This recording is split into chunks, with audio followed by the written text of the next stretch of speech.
One thing about mental illness is it can express itself in some ways that, frankly, are very inconvenient and very annoying for family members and loved ones that are around that person.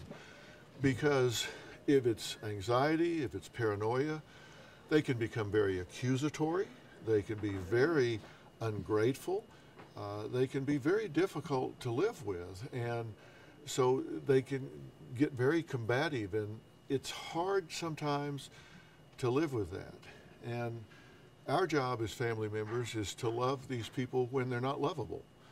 And what we're talking about now is saying you have to look past the behavior and look at the motivation and realize that when you see people expressing anger, they're really just showing you hurt, fear, or frustration. They're doing what they have to do to get along.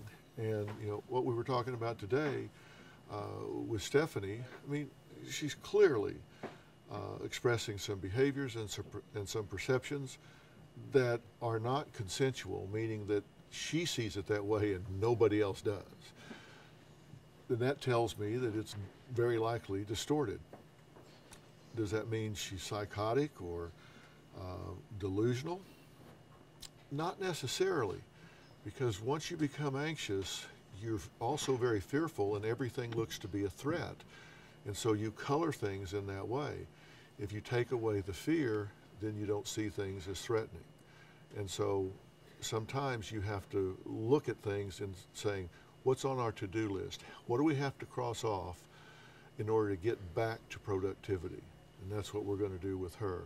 Ask yourself, if you've got somebody in your life, you or somebody else, that's not being productive, not being independent, what are the obstacles?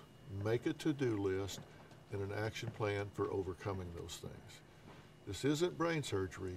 Sometimes you just have to do blocking and tackling and get back to basics.